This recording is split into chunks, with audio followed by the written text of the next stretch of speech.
Welcome to the Epic Company Culture Podcast, where your host, Josh Sweeney, will give you, the business leaders, HR professionals, and company culture aficionados, the knowledge you need to take your company culture to the next level. Welcome, fellow culturists, to the Epic Company Culture Podcast. Today is the beginning of a new series called Team Building. So it's all about team building. We're going to talk to many different individuals across different organizations around their best and worst team building experiences. And today we are joined by Marshall Mosher of Vestigo. Marshall, thanks for having us. Thanks Absolutely. for coming in. It's great to be here, Josh. Thanks for having me. Yeah, so team building. Tell us a little bit about your company and what you guys do. Yeah, well, it's really funny that this is a podcast about team building because I hate the word team building. Right. And it's interesting because my company is essentially helping other companies to create really powerful relationships and trust within their companies, which is usually perceived as team building. But when you think of your deepest relationships you have with the people that really mean the most to you in life, you don't think of you going out with that person to do something fun as team building. So team building kind of has this connotation that it's something that we have to do that's not really going to be fun, but hopefully have a better relationship with the other person. We're trying to take things on a much more genuine scale that has the really powerful outcomes that we want of connecting people on a deep but genuine level, which is technically team building, but we just don't like to call it that. Yeah, maybe we'll go with team performance, increasing team performance. Exactly. This is one of the problems. We need to figure out how we actually refer to that. But exactly. That's good. Yeah, so tell us a little bit about how you do what you do. What does it involve? What does it look like when you get people together for longer periods of time for these deeper experiences? Yeah, absolutely. So a lot of companies, when they think of what are we going to do outside of the office to create really powerful relationships within our team, a lot of people go through the typical things that most people just know of because that's natural for us to default to the things that we're familiar with. So we get a lot of happy hours because who doesn't know what a happy hour is? Right. We get a lot of sporting events here in Atlanta, Braves games, a lot of top golfs and bowling and things like that. But in reality, a lot of these types of experiences only get surface level interactions, which are the same you're going to have back in the office. You're not going to talk about something really deep that is really going to help you open up and connect with a coworker at a happy hour or a bowling or a baseball game.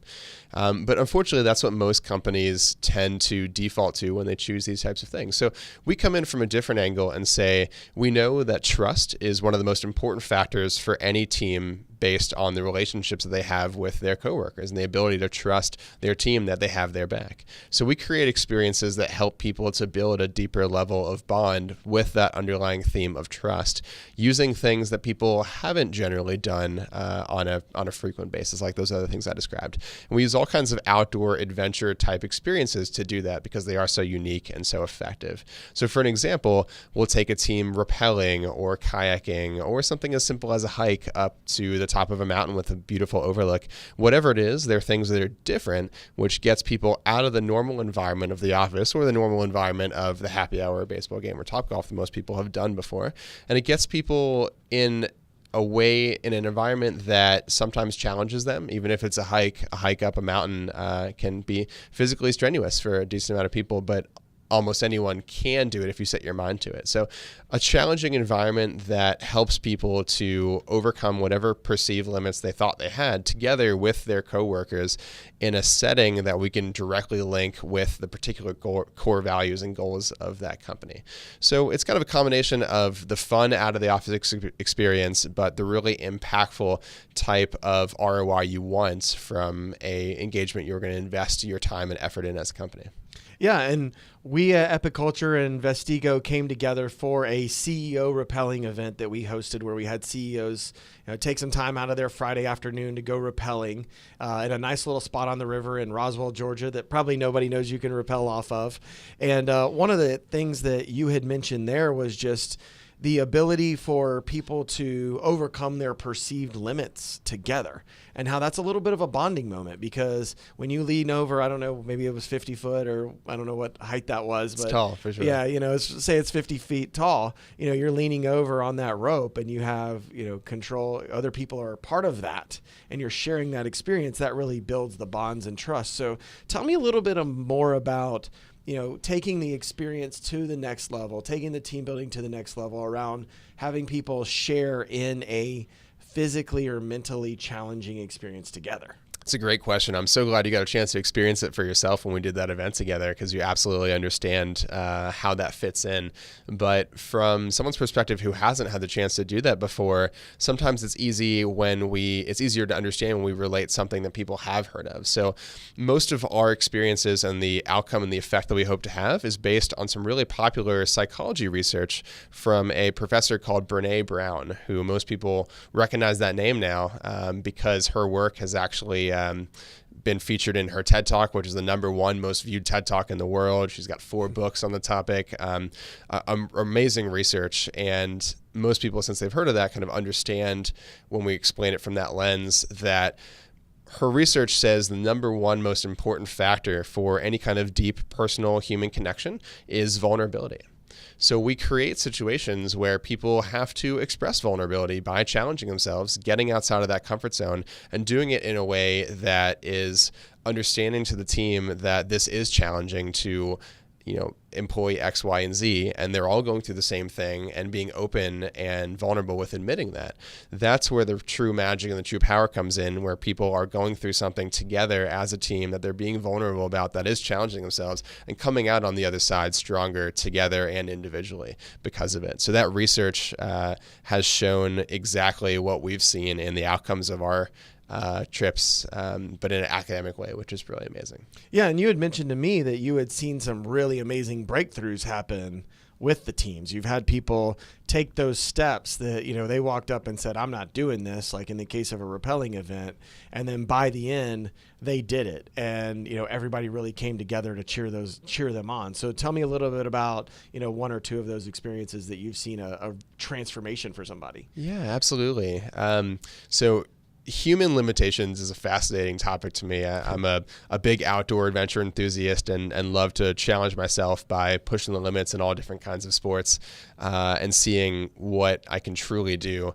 But everyone is relative to their own experience. For me, going down a big Class 5 whitewater rapid is going to be challenging but doable.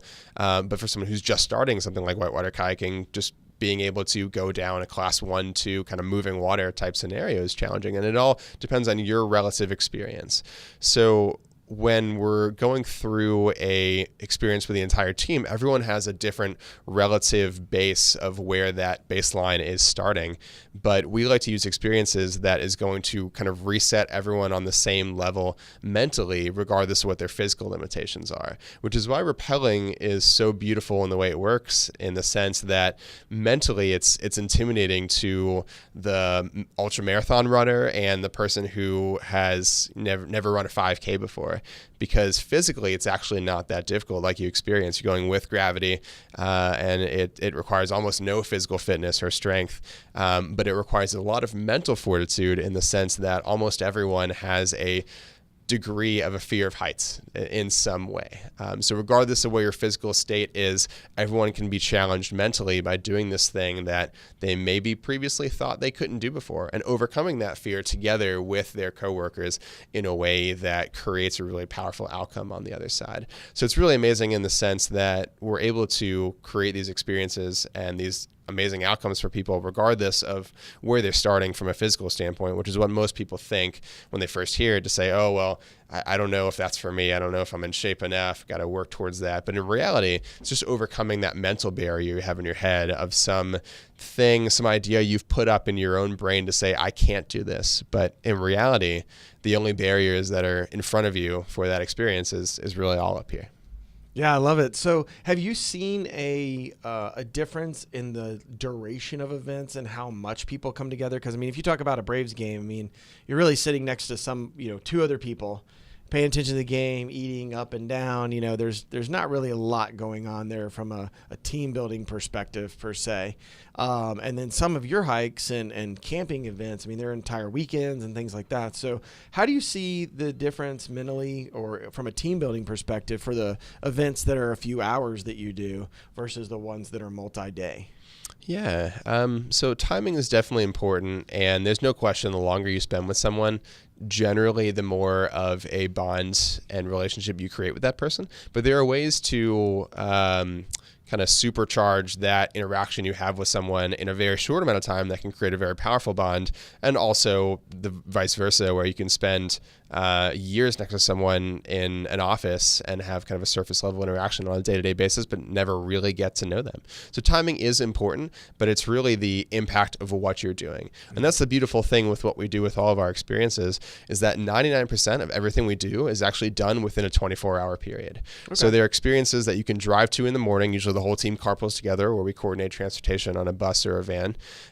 Everyone does the experience together, and then comes back in the evening. So for a company, the opportunity cost of getting their employees out of the office is usually pretty high, because they're obviously not working while they're on one of these experiences. We try to minimize that time when they're actually gone, and do things that are within that 24-hour single day time limit. Sometimes we'll do overnight camping experiences and multi-day experiences, but that's really only if a company specifically requests it, because we've seen that we can have the impact that we hope to have on a team and on an individual just within that day basis frame, for a really amazing, impactful experience, and create an outcome that might be more powerful than years of just working next to the person but never really getting to know them. Yeah, I like the comparison of being in the office with somebody for a year, but surface level relationship, one event, 24 hours with some vulnerability, and now you're best friends. It goes a long way. Yeah, definitely. So in addition to, taking what most people consider team building up to the next level, right? You added vulnerability, you added mental barriers, you're overcoming experiences. What I also observed on our CEO Rappelling event was that you guys are really facilitating the conversation as well. So we're not a bunch of CEOs standing around waiting to rappel, but you're injecting the communication into that process. So tell me a little bit about, on these events, how you inject the communication and the sharing into the experience. Absolutely. Yeah, I think the experience lives or dies on what's called the debrief, that communication piece of how you're taking what you're feeling mentally and sharing that in a verbal way with others. And that's part of the vulnerability piece, the willingness to even do that in the first place. But I like to kind of relate what we do to something else. Sometimes that puts it in perspective. Most companies have done something adventurous together as a team, and whitewater rafting is a really popular one. So for anyone who's ever been whitewater rafting with your team, which a lot of teams have done that, so most people resonate with that, you'll know that it's fun. It's definitely also challenging. It's a new environment that you probably have never been in, or been in very infrequently before, and you have to react to some kind of obstacle and some kind of change. In this case, the changing currents of the water and how you work together as a team.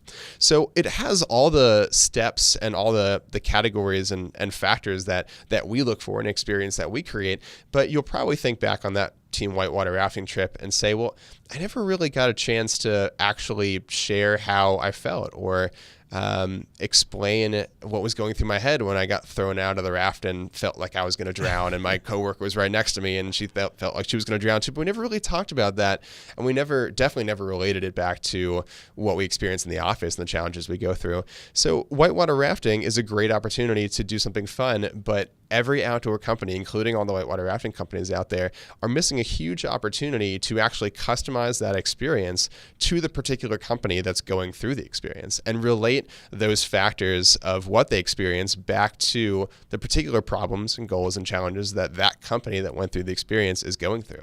But unfortunately, the way it works right now is that it's just a cookie cutter experience for everyone. Everyone's going to have the same experience, but it's going to be more about the what you're doing and not about the why you're doing it, which I'm a huge Simon Sinek fan, and Start With Why is one of my favorite books. And that's very important to us, is using that experience, the what, to accomplish a very particular why. And you have to have very intentional and focused debrief conversations that link the experience of what you felt mentally and physically with the goals and outcomes that you want to relate that to and achieve on the other end. Yeah, I know I and others definitely enjoyed being able to link it to, what we deal with in our environment, in the changing business landscape, and having to conquer new challenges, right? Because it's rappelling, it's conquering a new challenge if you haven't done it before, and it's the same thing as our business lives change, and we have to go conquer new things or switch gears or whatever it might be to something we haven't done before. So I love the correlation to that. Now, you also have a podcast around kind of breaking mental barriers and some exciting things. What is your podcast? I do. Yeah. This is why I love this kind of setup and being on other podcasts, because I really enjoy doing those interviews with people. But mine specifically is called Inside the Adventure. Mm-hmm. And the goal is very similar to what we're doing with Vestigo, but on the individual level of inspiring each individual person who listens to our show to want to go out and challenge themselves, to want to go out and find a way to take that next step and overcome their perceived limits through the inspiring stories of the guests we have on the show. So we actually use our podcast in a lot of the engagements we'll have with companies to say, before you go on the experience, you're probably going to be worried. You're probably a little nervous. You're probably a little scared. And that's okay. That's normal. But a great way to mentally train yourself and prepare is to go listen to this episode XYZ that's specialized based on whatever experience we're doing. And these stories of these amazing people will inspire our participants to have the right mindset to want to go challenge themselves, which is really the first step. You can't make any progress unless you decide, I'm going to go tackle this thing that I've never done before and challenge myself in some way. So the people we'll have on our show are people who've done amazing things in the outdoor travel and sometimes outdoor travel entrepreneurship space, whether it's people who've started amazing outdoor companies. Like we've had the founder of Osprey, the VP of Patagonia, the founder of Cotopaxi, a bunch of really amazing up-and-coming brands. Then we've also had a bunch of really incredible outdoor athletes, one of the top female skiers, kiteboarders in the world, Olympic gold medalist in whitewater kayaking, and then some people who've just gone out and set crazy goals in that space and accomplished them with no prior training. Like, for instance, one of our recent guests, Colin O'Brady, was the first person to cross Antarctica solo and unsupported about a month ago. And before, several years ago, he hadn't had that much Arctic experience. There have been people doing this kind of stuff for their entire lives. And Colin was the one that had the mental fortitude and the physical ability to set some crazy goal that says, no one has ever done this in the history of human existence, but I'm going to be the first. And he went out and did it. Right. It's incredible. So all kinds of amazing people to share their stories, to inspire us to want to pursue that same path. Awesome. Well, thank you for sharing. Are there any other items you'd like to share about team building? Yeah. I think the biggest thing is, if I give anyone advice, regardless of whether they work with Vestigo or not, I would just say, do something that's more meaningful than just getting out of the office and having fun. A lot of people, unfortunately, think that beer kegs and ping pong tables in the office with a happy hour every now and then create culture, but those are just things. Yeah. The way that we create culture is by using particular things to empower experience. And the reason why sometimes ping pong tables and beer kegs will help with culture is because they empower experience, but the things themselves don't do anything. So the only advice I'd have for people is focus on experiences that are going to unite your team together around the shared values and goals that your company believes in. That is what makes your culture important. And don't focus just on the what, focus on the why. I love it. Well, thank you for joining us. Yeah, absolutely. Thanks for having me on the show. Yeah. Thank you for joining us, fellow culturists. You heard it from Marshall. Think about the experience. Think about those experiences you're building. Go above and beyond, go way above and beyond on those experiences. Create that vulnerability and get people together to share. This has been the Epic Company Culture Podcast and part of our new team building series. We enjoyed having you. Check us out on SoundCloud, iTunes, Stitcher, all the other podcast channels, or take a look at our videos on YouTube. Thank you. Thank you for tuning in to today's episode of the Epic Company Culture Podcast with Josh Sweeney. If you enjoyed this content, please subscribe on iTunes, SoundCloud, or Stitcher. For additional content and transcripts, visit epicculture.co. If you have questions or topics you would like us to address or expand on, tweet us at epicculture1 or email at podcast@epicculture.co.